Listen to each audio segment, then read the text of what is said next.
You're tuned in to the Stingbat Radio Network on FM 101.2 KRPG.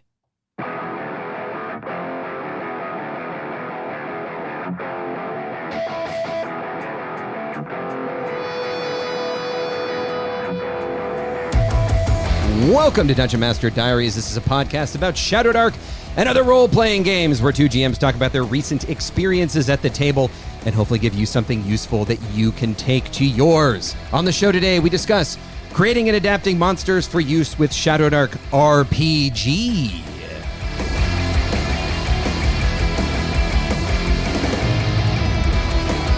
Hello there, sages and adventurers. My name is Matt, and with me, as always, is my good friend and GM colleague, Jody. How you doing today? I am excellent. I'm excited, and I can say in my usual self-deprecating way, I'm going to be the least interesting thing on the show today, so that's enough for me. Excellent. So today's episode focuses on creating and adapting monsters for use Shadowdark RPG with mini bestiary and or bestiary, Jody. No one knows how to say that particular word.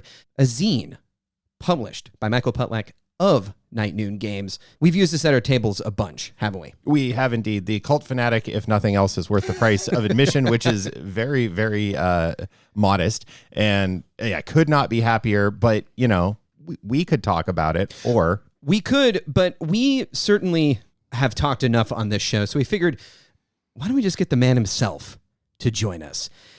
So, without further ado, we'd like to introduce the man who will patiently answer your Kickstarter questions even when they are pinned in the Discord channel for easy access. The boffin who actually understands how XP works in Shadowdark, and a guy who loves monsters so much that he dedicated a whole year of his life to them. It's Miachel Putlack. How are you doing today, sir? What's up, dudes? Glad to be here. Yeah, thanks for having me on. Oh, we couldn't be happier to have you here. So instead of us doing a little storytelling, it is our honor to have you take us to the table, Michael. All right, let's go back with me in your minds to July of last year. You know, let's go back there together. I'm getting ready for a Shadowdark campaign. I know I want to have it be a longer campaign because we just finished a longer campaign with another DM running in my group. And I'm kind of circling in on what I want to run. I know I want to run it from a book so I can do a little bit less work. And I had recently heard an episode of Between Two Cairns where they spoke very highly of the Valley of Flowers. So I crushed that book and I said, you know what? I think this is what I want to run. But there's a big problem, which you guys might already be envisioning here in your minds, is that this book, The Valley of Flowers, is written for Cairn and Old School Essentials.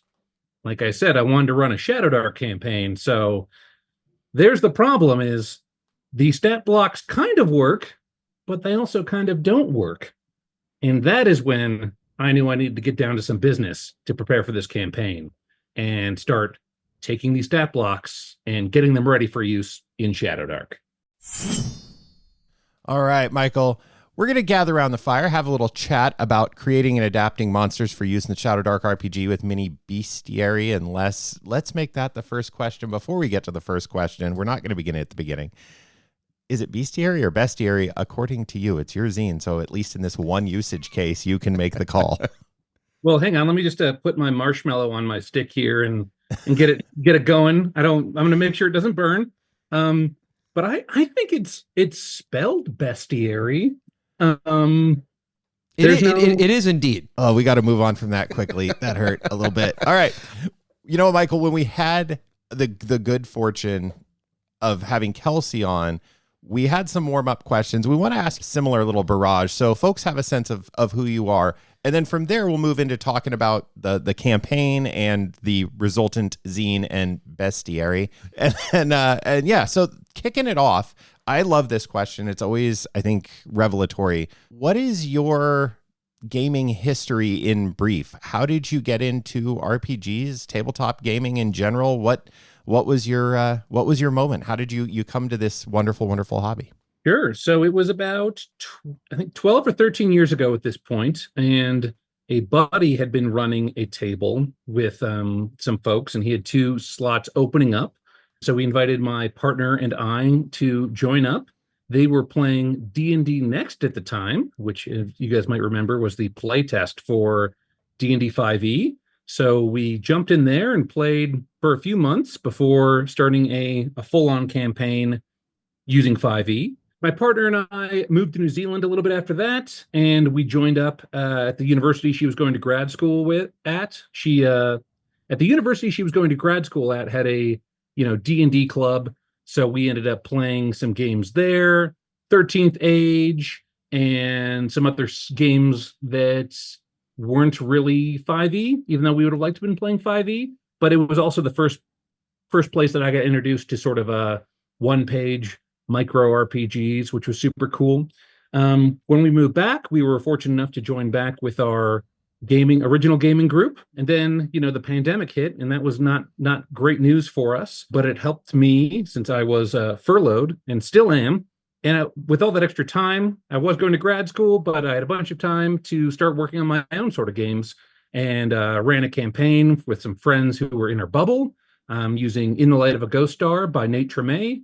When I ran out of material for that, I wrote my first zine for RPGs and put that out in the world, and it just sort of spiraled from there. Yeah, I think there's such an interesting arc, and I think a lot of folks who share in the desire to create share a similar arc. I know Jody and I, right? Like if you're in RPGs long enough and you're a hacker and you're you like homebrewing and stuff, it's only a matter of time before you start coming up with maybe your own rule set or your own zine or something. And Jody and I both share in that kind of arc of creation. But when we're talking about, creating our own stuff and we're talking about hacking games, a lot of that comes from a desire to make games do or produce a result that we want. And that often comes from how the media and the stuff that we read, watched, listened to, etc., when we were growing up and kind of cutting our teeth in whether it's fantasy, sci-fi, etc. So this is a big, broad question, especially given your history of gaming. But what kind of like creative works inspired you when you were first like, I want to write my own zine? Give us your appendix N, if you will, Michael. Yeah, I mean, I mentioned already, Nate Tremay was a big inspiration to me, and his sort of micro RPGs, his micro settings, his little rule sets, and his kind of wacky sort of wacky, but based in realism too. I would say a lot of times it's that really sort of fairy tale kind of nature to a lot of his things, even if it is in a modern setting or in a futuristic setting. This might not surprise you based on that description, but I draw a lot from shows like Adventure Time. It's really great. I've been watching a lot of Samurai Jack lately. I've been doing a rewatch, and I feel like that is like great material to mine for RPGs. And the same with Getty Tverdowski's Primal as well. I know a lot of people will say things like, Conan books or whatever. But this is probably a lot of people are going to turn off the show when I say this, but I've actually never read Lord of the Rings, so I don't get as much. I don't get as much inspiration from. Okay, you're cheering. Yes, that? I'm not. I'm not cheering. I'm not cheering the fact. I'm not cheering the fact that people are going to turn off the show. I'm cheering about. I have finally found a kindred spirit in that. Like, Lord of the Rings is not my fantasy touchstone either. It is certainly for Jody. Jody is getting up and leaving the room currently, but I find. Jody's got an elven tattoo, for God's sake. Jody's got a Lord of the Rings tattoo.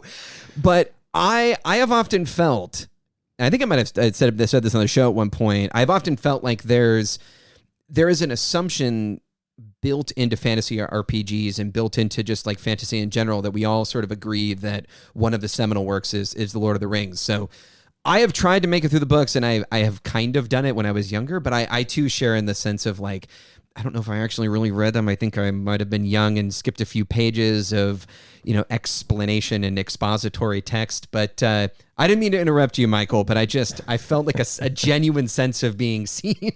So continue. No, I mean, and I just draw a lot of inspiration from reading other creators' work. kind of playing in their worlds and seeing what I can pull from it. And that's where I'll jump in and champion that. I only recently realized that the reason I like collecting and reading old modules, my brain, both in form and to a degree in function, but in form, they look like comic books. And when I was young, I struggled with reading, and that small digest size was mentally more accessible for me. And it wasn't until very recently that I realized when you read a module, it tells you a story, that there is a story that's implied there. And it's kind of like a weird in between a choose your own adventure and a traditional narrative. So, also agree with that stance of reading other people's works and getting excited about it. And then that informing your own process and your own style of play and all of those kinds of things. So in your Appendix N and gamer history, there's a kind of natural evolution for at least our show and the creating and adapting monsters for use in Shadowdark. How did Shadowdark enter the fray? And then eventually Kelsey, very directly in your case, entered the fray. Yeah, I think this is a story that I haven't told before, so I'm excited to let you to get it out into the world via you guys. I discovered Shadowdark through the first Kickstarter campaign, which a lot of people did, rightly so, and started kind of making my own stuff. Shortly after that, I think it was shortly after the PDFs first came out. So one of the first things I made was an unofficial Shadowdark monster list and an unofficial Shadowdark spell list, which are both products that are still available for pay what you want on my itch page. But essentially they are spreadsheets which list all of the monsters and divide up each, statistic into its own cell so that you can sort of take a look at it.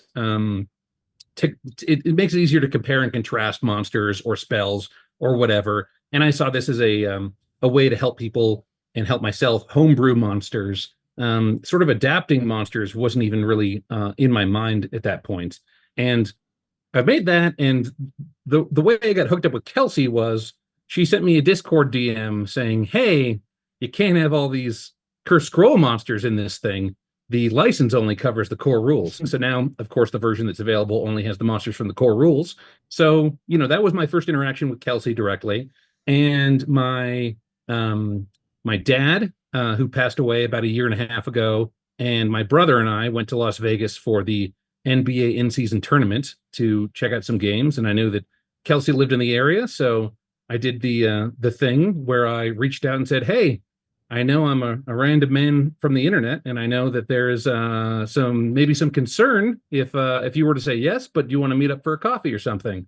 So her and I met up along with her wife, Jessie, and her very cute dog, Matilda, and had a coffee and kind of chatted. And they had, and I guess I skipped over the fact that I had also started making Shadowdark videos on YouTube before that point. And they were like, hey, we really like your Shadowdark videos. This is cool. Would you ever have interest in helping us out? At the time, I was working for a tech startup.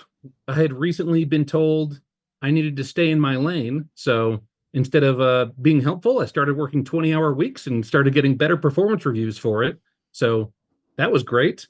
And I had some time then to sort of help Kelsey out on the side. So it was February of that next year. So it was February of 2024. I started helping her out with some customer service and logistics, which I have a background in both things. And that's kind of spiraled from there after Gen Con of last year when we won a bunch of awards. Well, I should say Kelsey won a bunch of awards at the Ennies. We decided, hey, I could pick up more hours. And that's when I put in my 2 weeks notice at my job and started working for Kelsey. I think you guys know I work for JP Couvert as well. And then I do freelance work for Roll for Combat too. So that's sort of that's that story. Wow. Yeah, you are correct. I'd done a little bit of digging and was like, hey, I can't find this information. So that's fascinating. Another just filthy homebrewer. Exclusive. Yep. Another filthy homebrewer just headlocking and wrestling their way in on the inside. What was it about, before we move on from that kind of origin with you in the Arcane Library and Shadowdark, what was it about Shadowdark specifically that spoke to you as a game system that made you or inspired you, I think is probably to speak to my own desire, there's something about the way it's written and designed that's inspirational about wanting to jump into the creative process very immediately with the game. Can you speak to what it is about that kind of motivated and inspired you? Sure. Yeah, and I'd kind of written some stuff for 5e previously, and I was in the middle of a several year long Curse of Strahd campaign with a different 5e group that formed after my original group broke up, due to the pandemic and the DM having a child and all those kind of things. And I was looking into OSR, the OSR games, and was really looking at old school essentials. I had bought a few of the books, I had read them, and it just wasn't clicking with me. It was just too much. It was too finicky in things like that. And really, my exposure to indie RPGs were works like Nate Tremay's, which are very rules light and easy to pick up and easy to write for. And that's when Shadowdark came along. I definitely was swept up in the hype. That was part of it. But when I looked at the quick start set, I thought, like, this is a game that's easy to digest. This is a game that would be easy to write for because it's just so approachable. Clearly there's an interest in this game, and it seems like something that I want to, I want to get into this scene because it's new and burgeoning and all of that. So it really was the accessibility for how it was written. And I think this is not just true for me, but for a lot of the creators out there, since there is a huge, relatively huge scene of third-party publishers writing for Shadowdark who just find the game easy to write for. The layout is easy to either, mimic yourself or put your own spin on it. So it's very approachable in a lot of ways. And, there isn't a ton of Shadowdark content out there officially. Obviously, that's going to change a little bit with the Western Reaches coming out by the end of this year. Knock on wood there. And even with the third-party stuff out there, there's still, it seems like a lot of desire to have more stuff out there. And, that is also kind of where my zine, creating and adapting monsters for Shadowdark and RPG, helps people out too, I feel like, because there's so much good stuff out there that isn't written for Shadowdark and is pretty easy to bring into Shadowdark because of the way that it's written not only allows people to write their own stuff for it, but it makes it a lot easier to take something from old school essentials or from Cairn or from Basic Fantasy or, a TSR module and use it in Shadowdark because of that. It's sort of, there's a big crossover between what makes a system easy to write for and what makes a system easy to port in adventures for other systems for. Totally. And I think, that's a large part of the reason that Jody and I decided to do this show is we stumbled into Shadowdark. I don't even really remember how or when, to be honest with you, but it sort of came across our radar and answered a lot of questions and solved a lot of problems that we had with other game systems, specifically, D&D 5th edition, the 2014 version that we had played but never really gelled with. But I want to talk about your zine, but I also just want to say that, like, I think the explosion of popularity, I know from, I'm sure that you feel this way, but I don't want to speak for you, but it does feel, and Jody and I were talking about this the other day, that Shadowdark has like staying power that maybe other rules light or OSR RPGs just like don't necessarily have. I kind of wanted to get your thoughts before we jump in. This is kind of a little impromptu question for you, but why do you think Shadowdark in particular, outside of maybe just the design and stuff like that, it has kind of created, there's a culture around it now that is burgeoning and growing with people creating, content like these two knuckleheads over here, and, people writing zines and writing adventures and running Kickstarters that actually are doing pretty well. I don't know. I see it as a growing group of creative people that has staying power. Is there anything in particular about like the culture around Shadowdark that you feel like kind of makes it reasonably special or gives it that kind of inertia that is driving all of these projects forward? Well, I think the root of your question is, what's the difference between Shadowdark and any other fantasy heartbreaker out there? Sure. I think that starts with Kelsey. Not to fluff her up or anything, but she is a person who has like a certain pedigree and a certain background that when she came in with Shadowdark, people paid attention because of that. So it starts with her, extensive writing for 5th edition. So she had already built up an audience for that. And I think that she takes a lot from her own background from, I think she told you guys, she was a teacher for a long time. Or I don't know, she was a teacher for some amount of time. Her mom was a teacher, so she kind of learned how to talk to people, how to teach people rules, and how to make people understand these things, and do that succinctly, because she was also writing at the time, and she also has this availability that a lot of other creators don't have.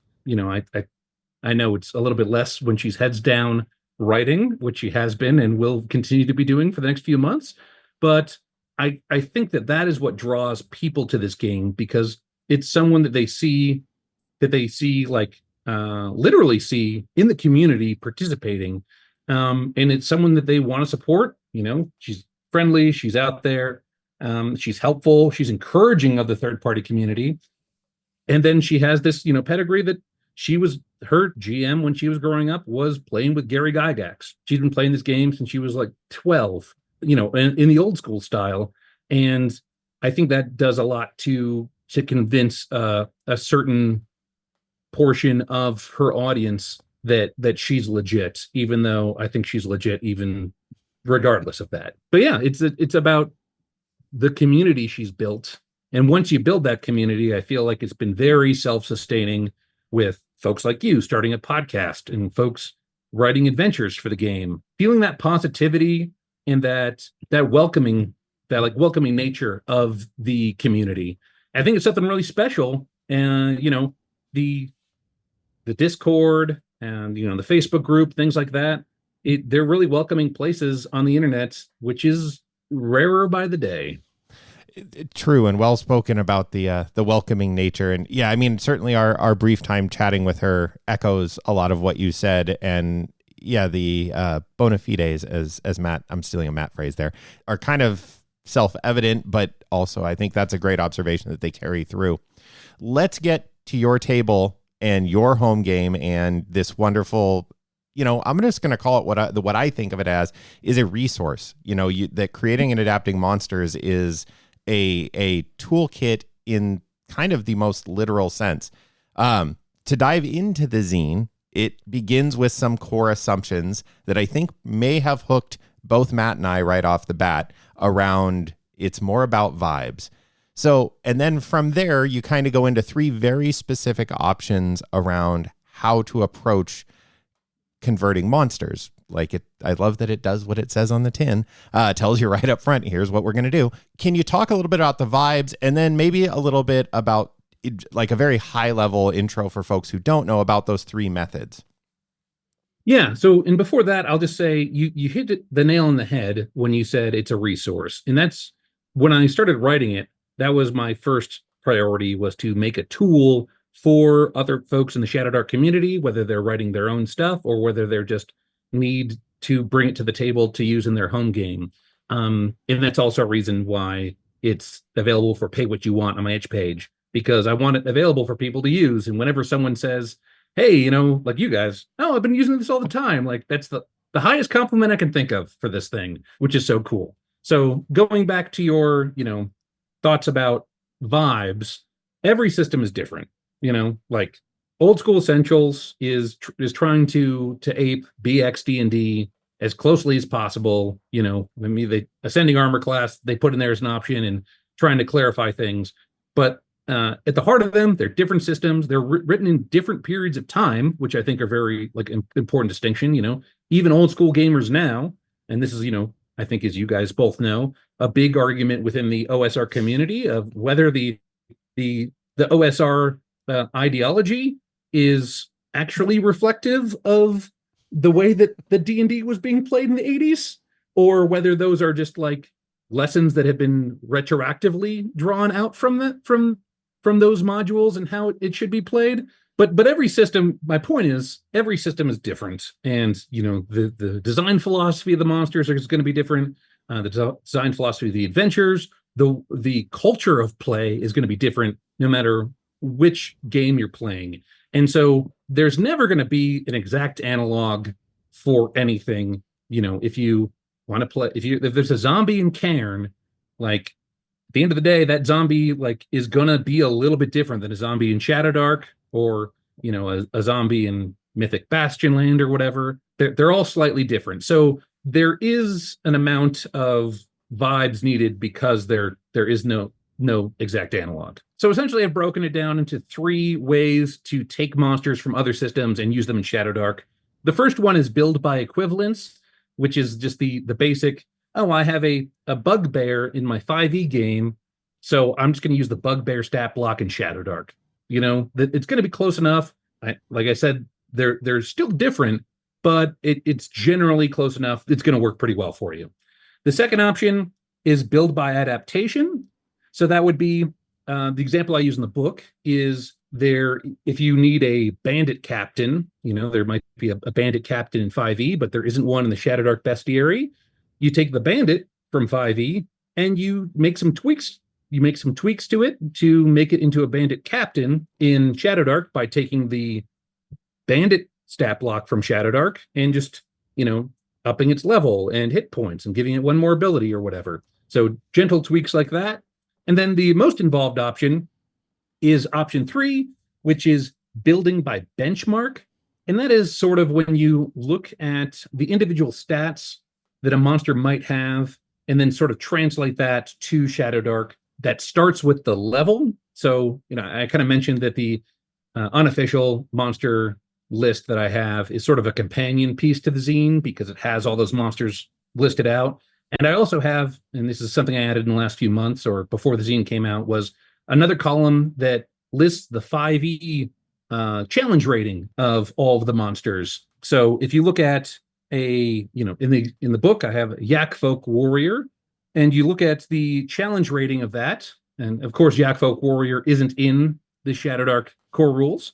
So you look at the challenge rating for the Yak Folk Warrior, and you find other monsters that are of a similar challenge rating in Shadowdark to kind of know like what the equivalent power level will be. And then you can take the, talents that a monster might have and use similar talents from Shadowdark. That was a sort of a late addition to the zine, was a talent bank is what I call it. And that's all of the monster talents from the Shadowdark core rules listed out. And so you can just browse through that and say, okay, this talent makes sense. And these ones make sense for this monster that I'm building. And it gives you some advice too on, if your monster is, ice themed instead of fire themed. Like, it's really easy to just make little tweaks to the existing talents to make it work for the monster that you're putting together. So I want to follow up and just ask you, clearly this comes from you wanting to adapt an adventure to run, which you did. I think you mentioned to us that you just wrapped up a campaign. And so as a little bit of like a retrospective, which option did you use the most? Which was the most commonly used method, or was it, I suppose maybe more likely it was a combination? And the question on a lot of people's minds is going to be, how long does this going to take if I want to convert every monster from an adventure? And so could you just give us a little bit of background on like your campaign, your prep as it pertains to adapting and converting monsters, and like which option you felt like was maybe the one that you reached for the most? Yeah. Well, first I would strongly advise that people don't just dive in and convert every single monster in whatever module they're going to run in Shadowdark, because your party will, avoid half of those monsters. So maybe only do it a week or two in advance when you know it's coming up. But yeah, I think the ones I used the most were, honestly, it's hard to say which one I used the most. Like, there's a lot of equivalents, a bandit, so I'll just take the bandit stat block. Or the cultist, the cult fanatic, which you guys have used and called out, which I don't know if you guys know this, but the reason why that's in there is because Mike Shea talks about how much he loves cult fanatics, and that's a favorite stat block of his. I'm like, I got to make one of these for him. And it's really the most fun that I have making monsters, adapting monsters, is when they're for totally unique creatures within another game. and how I can bring those over and use them in Shadowdark. So the option that I spent the most time on is definitely option 3, which is the comparing stats, because that takes longer than just saying, okay, zombie is a zombie. But that one I used, those are for sort of the boss monsters, generally speaking, some of the big bads or whatever. I know I mentioned this need when I started the campaign, but the need for the zine when I started that campaign, but it actually didn't really start coming together as a sort of guide until I started working with JP Kuvert, who I know you guys really appreciate, because I'm working with him to adapt his Dragontown and the Darkness Below adventure into a Shadowdark module, which has been very fun and is due in a few weeks. And I have a little bit more work ahead of me on that one. And that's sort of like when the idea in my mind started to sort of formalize these rules that I was using in my campaign, and then I started using to adapt his system neutral monsters to Shadowdark. And then it sort of kind of even further coalesced in my work with Roll for Combat, where I'm converting a bunch of their Battle Zoo monsters for their upcoming Battle Zoo project, where they have 3 books of all of their Battle Zoo monsters that have been converted by me into Shadowdark monsters, which I think is really exciting. What would you say is the defining trait of a, quote, Shadowdark monster? I know Kelsey has said this on a few spots, what she thinks, but you have really done the expert deep dive now. So I'm just curious, do you have and I guess this is a different version as you're thinking about it. We asked Kelsey about like, hey, how do you know when somebody has designed a class and it's not quite right? That like they didn't understand the assignment fully. And she had a very specific answer. So when you look at monsters, or maybe other people's Shadowdark modules where they've designed their own monsters, and you're like, oh, that you missed a core something there. Do you have a couple tips for people, especially if they're doing kind of option 2 where you're kludging together like, oh, there's this Shadowdark monster and I'll just level it up, and maybe there's some nuance there? I think the thing that makes a Shadowdark monster, and the thing that I notice the most when I read other people's Shadowdark monsters, is how succinct the writing is. I think that's a lot of it. I think people want to really over explain things a lot, and looking at these Shadowdark monsters for countless hours, I really have tried my best to take on Kelsey's writing style for them and making them as succinct as possible. That isn't, if I'm talking Battle Zoo monsters, which, I mentioned I'm working on that project, those monsters are going to be a little bit different because they have definitely powers that you wouldn't see in maybe the Shadowdark core rules as much. And that's been a different challenge altogether to make sure that there isn't a sort of power creep going on there, but keeping things, more grounded and keeping things more grounded. And then also the succinctness of the writing. Yeah. I think the same thing could be said of classes and lots of different things, that Kelsey's ability to kind of thread the needle on succinctness, but also clarity and conveying abstract ideas with as few words as possible is pretty impressive. The other thing that I think anyone coming to this zine is going to immediately want some frame of reference in is a bit of a, I don't know, it's a bit of a kind of loaded term, but it's in counterbalance. And so when you're making your own monsters, oftentimes the question that pops in people's head is, is this monster quote unquote balanced for its level, right? And you have a bunch of quick combat statistics, and you have the wonderful bookmark that I believe one of the members of our Discord kind of put together a quick monster statistics. And the thing for me about encounter balance in Shadowdark is I've never been able to internalize the system that's described in the core rules. And I'm wondering if you have a kludge or a way of internalizing encounter balance as it pertains to monster levels, and then I guess to extend that even further, how monster levels correlate to monster power, because there are some monsters that seem like they're the same level, but they don't seem to have equivalency on paper in terms of the amount of abilities they have, their stats, etc.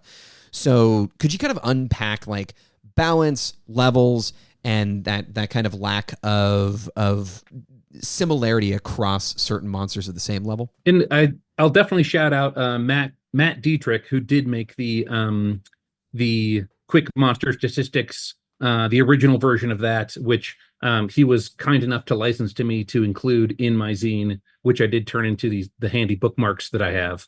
So Matt, if you're listening, thank you for that. It's a great tool, not just in my product, but in general. It's great that it's out there. When it comes to balance, and I know you guys sort of have in your podcast railed against those sort of the idea that you can say one quippy little thing and it encapsulates everything. I think a good example of this is combat is a fail state. Right. You know, it's fun to say and but it doesn't really capture everything. So my little thing that I like to say is balance is a false god. Yep. Especially in a game like Shadowdark, where you want your players and your player characters to be thinking and to be getting creative about how they're approaching a problem. That isn't to say doesn't need to be some balance. And you do want your level 9 monsters to be roughly the equivalent of other level 9 monsters. But I also, in the same way that you mentioned, Matt, I've had a hard time also internalizing the rules for encounter balance within Shadowdark.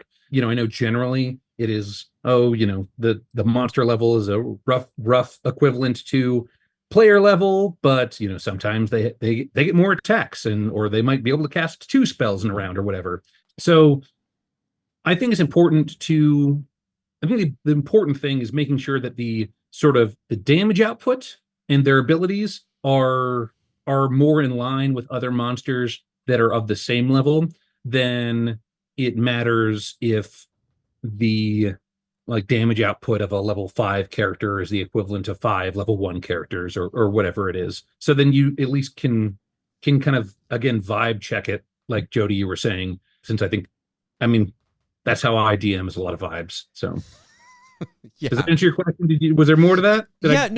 I think it's just good to hear from somebody who has internalized so many monsters that there still isn't a hard and fast rule that you go to, that it is very much, there's a certain amount of experience that you have to have with any system, but I think that's good to hear. It also makes me feel a little bit better because I just want to shout out a couple more of your monsters here before we move on to Jody's kind of big question that he has about your adventure that you wrote. But we've called out the cultist fanatic, which is on page 28 of the zine for those following along at home.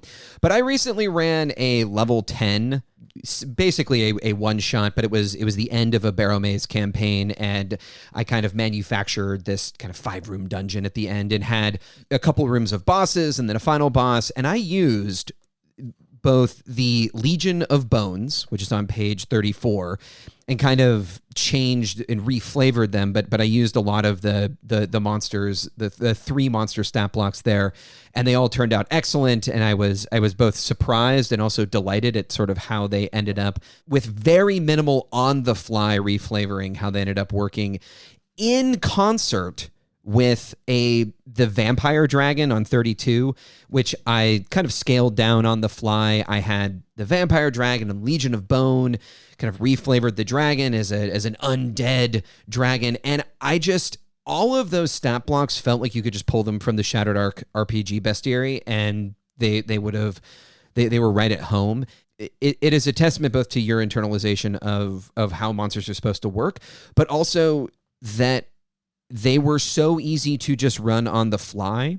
And I don't know about Jody, but I just kind of wanted to take a moment as we're talking about monster balance and as we're talking about kind of level equivalency, that I just basically pulled these out, didn't really look at the monster levels, and then just adjusted them a little bit to meet the needs of the encounter, and then I just let it rip, and it was great. They worked perfectly. They were easy to adjudicate and easy to run at the table. So that said, I didn't know how to balance an encounter for level 10. I was like, and so we just had to kind of roll with it, and it ended up working great. So, that all changes though when you write an adventure for other people and there's maybe a level of expectation? Yeah. So this is a rambly question that I'm going to dive in on. So I gave you the on-ramp there, Thank Jody. you. There's I a big appreciate it. question, big meaty question. It is, and it'll get to some more about vibes, but also some really hopefully useful advice for GMs. So on your Night Noon Games YouTube channel, you've highlighted Knave 2E and Cairn specifically for their generative tables and how inspirational those can be and use at the table of just generating stuff. Now, you've also, in this podcast and on your YouTube channel, structured modules and adventures that you've really enjoyed. And you wrote your own adventure, the Aulan Raid in the Temple of Ord, from your zine, Attack the Light, which people can get for just subscribing to your newsletter. Now, Shadowdark is cool for me because it's adaptable enough to be used in both generative play, random tables, and structured styles of play out of a module. However, the difference between running those two styles sometimes causes pretty intense misalignment when the game is discussed online, something you are privy to more than most. The great thing about creating and adapting monsters is that it actually works pretty well for both styles of play, see Matt and I. And can you talk about those two styles of play, what you see in the community from those, and is there a way you would really recommend if somebody is like, hey, I really run a generative game, I'm random, we're going to play and find out maximal, and then somebody else is like, nope, give me modules and I'm going to do what the module says, and it's a set of instructions. How does creating and adapting monsters kind of like, it does work for both, but how would you go like, hey, in a weird way, I guess I'm setting you up to give a sales pitch to each group of players, but also I'm really genuinely curious about the community piece of, I mean, Matt and I off mic talk about it a fair amount of like, man, I just wish people would understand that they're running different styles of games entirely. And that's why this conversation isn't going to go anywhere. So do what you will with that ramble, but that's the question. Now this is really what it's like for Matt all the freaking time. Yeah. So, I'll start by tackling the sort of, the pre-written adventure like Aulan Raid, which is, a dungeon. It's a pretty traditional dungeon. I don't want to say straightforward, but traditional dungeon where you go in there, you fight some baddies, you solve some problems. There's a puzzle. There's cool treasure, all that stuff. No matter, at least with every group I've played with, and I don't know about you guys, but there is always something that the players do that you don't have a plan for. Often it's, you go into the library and they're like wanting to pull out way more books than you have written down. So, that's a good one. In my last campaign, they found different libraries, and 3 times on the D100 table, I rolled architecture books. So, of course, Art Vandelay was the author and a very prominent author in the land. Outstanding. Yeah. So, I think that you want to have these options available for even pre-written dungeon modules and things like that, because there's always going to be room for shenanigans from your players that you want to have a resource for, unless you're just great at making stuff up off the top of your head. But I would say go to roll tables, because you never know what's going to come up, and they're also great too for prep. And then when you kind of transfer, what I see is transferring over more towards long-term play, campaign play, I think that's when these generative tables and things like that comes into play even more, because when you're doing something like overland travel, like that is not prescribed very, strictly, whether that's in the Gloaming or whether that's in Valley of Flowers or whatever. That's where players are going to go even more off the rails, and they're going to go, want to find different places, and you're going to roll random encounter checks. And, we've been in this region for a while now, and there's only 8 random encounters, and I keep re-rolling the same ones, and I don't want to keep doing those. So then we're going to go over to, the Shadowdark core rules and roll from there. Or, then we're going to go to Knave 2E, and we're going to roll from there to find out what else might be happening and, bring more things to the game. And I think that maybe I don't know if I don't want to put words in your mouth either, but which one of you runs the Dolmenwood game? That would be me. Yeah. And you feel like you use, how do you use it? Like, so in terms of like using your zine, I'm much more generative than Jody is, largely because I have 6 absolutely bananas players that have grown accustomed to being able to, and Jody is a part of this problem, grown accustomed to splitting the party multiple ways and doing just absolutely outlandish things, never being willing to tell me what they're going to do next because they might change their mind, and then so I have both through my own proclivities, which I enjoy a more generative style, and also due to my players, I've had to basically kludge together a bunch of resources. And I don't want to necessarily denigrate anyone's, material, but the reason that we wanted to have you on the show is because, at least for me, this zine is like the perfect size for just keeping at the table. The bookmark, etc., are very fast resources. And when I'm running a game, there's moments where you can just kind of like throw a question out to your players, and then I can quickly flip through this book and find a couple of spells and a couple of abilities, and I can literally just create a monster from scratch, from whole cloth, and soup to nuts do the whole thing in 30 seconds, right? And I haven't found very many resources like that. Even Knave 2 and Cairn, which are games that I think are well designed, and everyone talks about the Knave 2 tables, I still find those less useful at the table itself than the Dolmenwood random tables, because of course the Shadowdark tables I find minimally useful as well. There are very few resources that I feel like actually allow me to be both generative but also keep up the pace of the game. And that's my particular style. Jody, where do you kind of, speaking of the kind of module situation, where do you kind of find this? How would you answer your own question, I guess? It's why I wanted to start with, hey, go through the 3 different methods, because I do a ton of that. And I see the community also constantly asking for, hey, how do I convert? You have a great video actually on converting, where you walk through converting a module. I'm just going to generally blanket go, you guys, if you're interested and you're listening and you want to check this thing out, go to Michael's YouTube channel. That's like, how does this stuff work? You have a handful of videos that just really walk you, just walk you through just it. a quick plug for the XP video too, because the number of people who I'm like, go watch the how to use Shadowdark, how to use XP in Shadowdark, or we'll put a link to it in the show notes, the exact title. But it drives me bananas that people will say like, well, you only get XP for finding treasure, and it's like, ah. Just in my head pops every time people talk about this sort of narrowness of the XP system. So that's not germane to the conversation, but I just wanted to plug that as well. Yeah, well, thank you for helping share those, because every time I post one of my own videos or my zine as a response to someone, I just feel like a dick. I'm like, like this is like too much self promo, but it's they're asking and I have an answer for them, so it must be okay, right? Yeah. Continue, Jody. Oh, I was just going to say that my style is definitely more prescriptive. So I'm using, where Matt is using, frankly, what I just think of now as the back page of the zine heavily, and he's drawing from the index. I'll have my monsters built out in advance.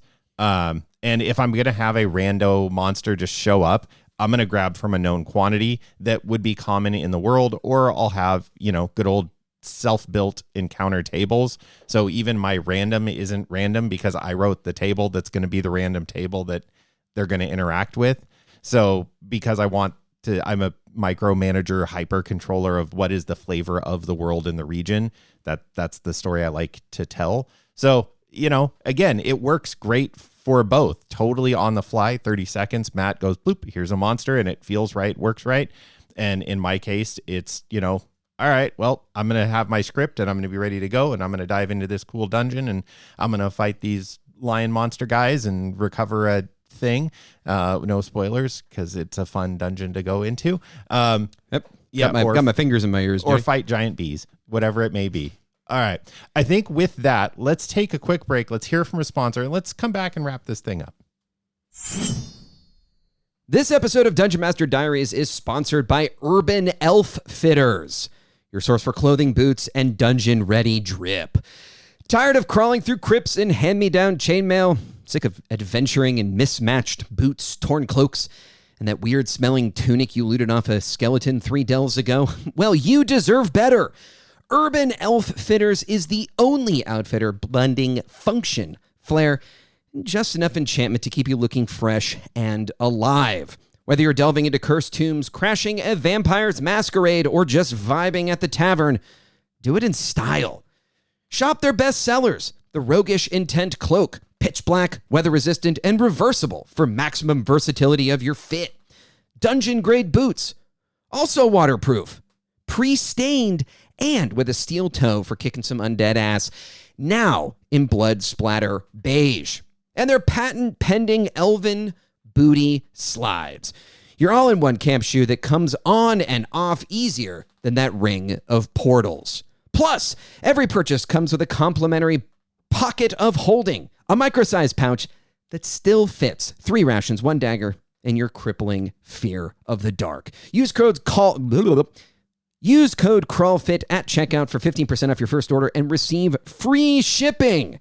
Urban Outfitters, because surviving the dungeon is great, but surviving it in style, that's the real loot. All right, folks, let us bring this topic into the light with one core takeaway and then some final words from Michael. Jody, you wanted to bring to us something that kind of jumped out for you. What was that? Well, I'm going to just strong arm and headlock a piece of information into this conversation that has nothing to do with monsters. So the zine is wonderful as a toolkit. We talked about that. And Michael, you mentioned briefly the talent bank. If you are sitting there scratching your head as a GM going, man, my players really want to do this learning thing during downtime. And I've talked about this before on the show of like, go to the monster section and look at their abilities, their talents, their spells, and maybe find something there that's matching what your player wants to do. Hey, no more do you have to slog through every monster one by one in the core rulebook, because this zine has them all pulled out and alphabetized and line itemed. And yes, it can be confusing that impervious exists in 10 different fashions that all do something different. But one of those impervious or other talents may be the kind of thing that you can hand to your player and say, hey, is this what you're wanting your player to learn during their downtime? That is a functional get to add something new and cool to my character sheet that I can do. That's a special. That's awesome stuff. And it's an example of when a tool works really well. It's not the one size fits all forever, but you can find out ways to get use out of it. And creating and adapting monsters for use in Shadowdark is one of those kind of tools for me. It's useful in a wide variety of ways. So, Michael, thank you again, not only for this wonderful tool, for being on our Weird and Wonderful show, for being an early fan of us and an early adopter. You're one of our first listener folk who, ever reached out to us at all. So thank you very, very much for that. So it would be weird if we did not, other than saying thank you, this camera, or this camera that doesn't exist, roll out the red carpet for you. Let the people know what you got going on in your life. What are your upcoming projects? Well, first I want to say you reached out to me first, Jody. You reached. I don't know. Do you remember this? No. You emailed me. You emailed the Arcane Library and said, "Can we say that we're on the Stingbat Radio network?" Oh yeah, yeah. So that's how I knew about you guys super early on. But yeah, it's been great listening to your show. It's great that you guys are bringing so much visibility to Shadowdark, and you're giving another resource for people to engage with the game that doesn't exist out there. So thanks for doing what you do, guys. Other projects I have, I'm going to take a deep breath and just spit it all out here at once. I've made all the monsters for the upcoming Shadow Zoo is now what it's being called. Shadowzoo.com is where you can go to get information about all of these Roll for Combat Battle Zoo monsters that are being converted by me for Shadowdark. The Kickstarter campaign for that goes live July 22nd, includes 3 books, 15 adventures, 12 pre-gens, and standard and deluxe editions. There's also a dungeon making contest that starts on the 22nd. So if people want to try their hand in Shadowdark dungeon making, you have the opportunity to get paid to have your dungeon included in the books. This is also something I don't think exists anywhere in the world yet. I don't think it's been made public, but I've been told I can tell you guys is that Roll for Combat and we'll be taking Professor Dungeon Master's Deathbringer RPG and bringing it to Shadowdark. So it's now been determined that Shadowdark is going to be like the core game, and Deathbringer is going to be sort of a spin-off of that in a way that you might see Advanced 5e being a spin-off of 5e or Nimble 5e. So I'll be working on that team as well to help the professor bring that in. And anyone who participates, who pledges for this upcoming campaign, will be included in the playtest group to get a playtest Deathbringer, which I think is going to be super fun. Other projects I have going on, I'm working with JP Couvert to bring his Dragontown of the Darkness Below to Shadowdark. The PDFs for that should be getting released here in the next month or so. I also, of course, have Creating and Adapting Monsters for Shadowdark RPG and other adventures and Shadowdark tools available on my itch page or at nightnoon.games. I'll eventually be running another Kickstarter for the second issue of Attack the Light, which I'm working on in my very little free time that I have with all these other projects. And I, of course, in my work with the Arcane Library, we have this little thing called the Western Reaches that's happening. So we're very excited about that. And I think Kelsey's going to have the first PDFs out here in the next 2 or 3 weeks. So everyone can look forward to that and to getting their awesome books sometime this year. Well, thank you again for joining us here on Dungeon Master Diaries, for your amazing product, and for just being a kick butt part of the community. All right, friends, as the torchlight grows dim, we hope you were able to find something useful in this episode that you can take into a future game. It seems pretty specific here. Go to the webpage. If you have any questions or unique experiences from your table that you'd like us to discuss in a future episode, you can email us at dmdiariespod@gmail.com. You can also reach out via YouTube or Facebook, but best of all, get at us on the Dungeon Master Diaries thread on the Shadowdark Discord channel. You can find links to those feeds and so many other wonderful materials we referenced in this episode in the show notes. Until next time, one last time, thank you so much, Michael, and thank you for making a kick-ass little zine. Dungeon Master Diaries is a production of the Stingbat Radio Network. It is produced by Jody Kropholler and edited by Matt Bruner. Intro and outro music is composed by Christian Schuster. And Dungeon Master Diaries is an independent production. It is not affiliated with the Arcane Library, LLC. Shadowdark RPG is a product of the Arcane Library. Copyright 2023.